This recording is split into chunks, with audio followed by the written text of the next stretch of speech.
आज मैं आपके साथ बहुत ही मजेदार मायोनीज की रेसिपी शेयर कर रही हूँ, जो आप घर में मौजूद चीजों से बड़ी आसानी के साथ बना सकते हैं। ये आपको बाजार से बहुत ही राहत पड़ेगी।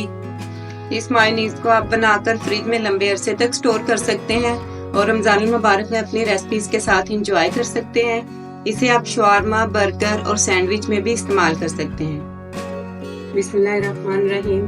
मैंने 2 अंडे लिए हैं। अंडे ये मैंने फ्रिज में रखे हुए थे। ये ठंडे अंडे हैं, फ्रिज के ठंडे अंडे लेने हैं। इसमें डालेंगे हम काली मिर्च। अब हम इसमें चीनी शामिल करेंगे, नमक थोड़ा सा,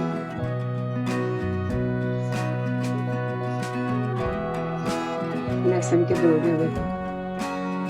लहसुन का फ्लेवर मुझे इसमें बहुत ज्यादा पसंद है, इसलिए मैं लहसुन शामिल कर रही हूँ। आप चाहें तो इसे स्किप कर दें, वरना आप जरूर डालेंगे, बहुत अच्छा लगता है। मायोनीज की शेल्फ लाइफ बढ़ाने के लिए इसमें हम डालेंगे सिरका। और ये सब चीजें मैंने आपके सामने इसलिए डाली है ताकि आपको आसानी हो और आप भी घर वाली चीजों से आराम से मायोनीज बनाएं और इंजॉय करें। मायोनीज बनाने के लिए हम जो जग इस्तेमाल कर रहे हैं वो बिल्कुल ड्राई होना चाहिए। ये सारी चीजें हम जग में डालेंगे। 2 कप मैंने ऑयल ले लिया है। ऑयल किसी ऐसी चीज में डालेंगे जिससे इसकी धार बन सके। अब हम इसमें ऑयल डालना शुरू करेंगे और मशीन को चलाते जाएंगे। मशीन को रोकना नहीं है इस टाइम।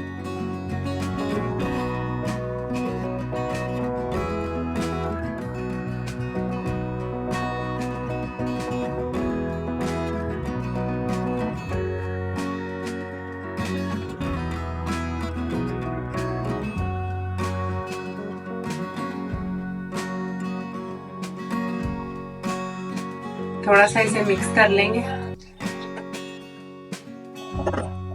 मायोनीज हमारी बन चुकी है।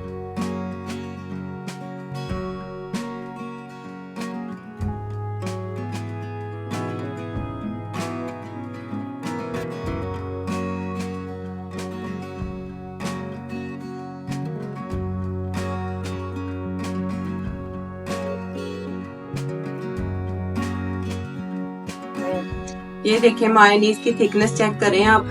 ये देखें कितनी अच्छी बनी है, ये देख सकते हैं आप। वीडियो पसंद आई है तो लाइक और शेयर करें। अपना बहुत सारा ख्याल रखें। अल्लाह हाफिज।